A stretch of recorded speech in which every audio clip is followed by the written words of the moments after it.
पालघर जिल्ह्यातील डहाणू अंतर्गत महावितरण कार्यालयावर स्मार्ट मीटर विरोधात माकपच्या नेतृत्वाखाली प्रचंड जनाक्रोश करण्यात आला। पावसाच्या सततधारेतही हजारोंचा जनसागर। स्मार्ट मीटर हटाव, गरीब शेतकरी, मध्यमवर्गीय वाचवा अशा जोरदार घोषणांनी महावितरण कार्यालयाचा घेराव करत ठिय्या आंदोलन छेडण्यात आले, ज्यामुळे कामकाज काही काळासाठी ठप्प करण्यात आले। स्मार्ट मीटरद्वारे येणाऱ्या 4000 ते 5000 पर्यंतच्या अवास्तव वीज बिलांची तात्काळ चौकशी करावी व ते थांबावेत। कोणावरही स्मार्ट मीटर शक्तीने बसवू नयेत। शेतकऱ्यांना वेळेवर घरपोच व स्पष्ट वीज बिल मिळावे। शिष्टमंडळाने जिल्ह्याचे अधिकारी सुनील भारंबे व तालुक्याचे अधिकारी गणेश दंडगवाड यांना निवेदन सादर केले।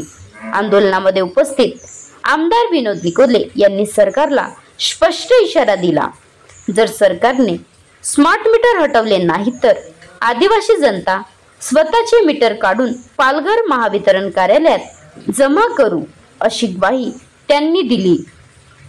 जनतेची लूट, बिलातील गोंधळ, मीटरची अचूकता व शासनाची बेपरवाई यामुळे असंतोष उफाळून आला आहे। यावेळी उपस्थित आमदार विनोद निकोले, अशोक ढवळे, किरण गहला, प्राची हातवलीकर, चंद्रकांत घोरकना, लहानी दोंडा, रडका कलांगडा इत्यादींचा सहभाग होता। Maharashtra live news reporter Shailesh तांबडा, राज्य प्रतिनिधी पालघर। मीटर घेऊन या, दाखवा हे मीटर चाललं अरबी समुद्रात बुडवायला, आम्ही दाखवा घेऊन या। जव्हारवरून सर्व शेतकरी येतील, जो पण आहे डहाणूवरून इकडनं निघू, वसईविरावरून तिकडे येतील, सर्व एकत्र आपण जाऊ मीटर घेऊन आणि पालघरच्या एमएससीबीच्या कार्यालयात जे अधिकारी त्यांना सर्व हातात हे घ्या। खुर्च्या गरम करताना, फुकटचा पगार घेताना, फुकटच्या भाकरी तोडताना 7 तारीख महिन्याच्या चालले बँकेत आणि आमचे विजेचे कनेक्शन आमची भगिनी येते सांगते का दादा माझी लाईट सण नाही दिलं तर तू गेला का इथपर्यंत का बाई तुझी काय अडचण आहे, पण आमचे पैसे बँकेत बरोबर 7 तारखेला घ्यायला जातो। हरामखोर तुला समजत नाही का? यांना वटीवर कोण आले? जनता चालेल ना? अरे तुम्ही जाणार की ना वटीवर? तुम्ही जायला पाहिजे वटीवर, आपले नोकर आहेत ते। जो पण सरकारी कर्मचारी हा जनतेचा नोकर आहे।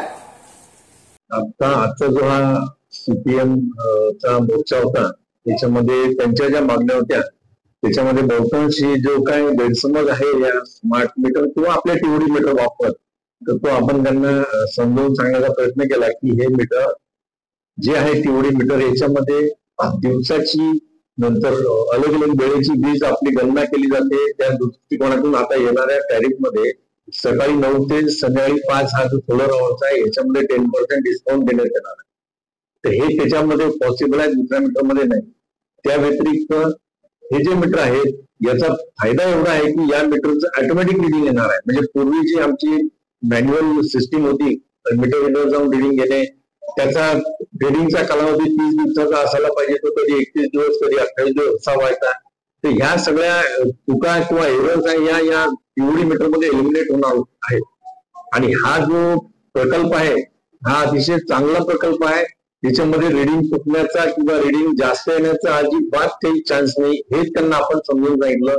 याच्यामध्ये दुसरा आणखी एक विषय होता की जरी मीटर स्मार्ट मीटर हे लागत असले तर स्मार्ट मीटर त्यांचं म्हणणं होतं की तुम्ही गोरगरिबाला लावले, असं काही नाहीये।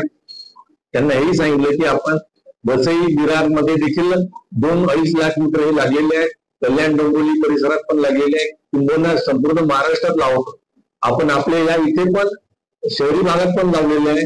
कारखानदाराचं म्हटलं तर कारखानदारांना ऑलरेडी AMR मीटर्स आहेत, त्यांचं म्हणणं होतं की तुम्ही कारखानदार सोडून घरगुती वाल्यांना लावताय, तर कारखानदारांना ऑलरेडी आमचे सगळे टीव्ही मीटर आहेत आणि त्याचं रिडिंग ऑटोमॅटिक होते। त्याच्यामध्ये जे काही चेंजेस आहेत ते ऑलरेडी आम्ही सुरुवातीला गव्हर्नमेंट ग्राहक, नंतर इंडस्ट्रियल औद्योगिक ग्राहक यांना केल्यानंतरच आपण इकडे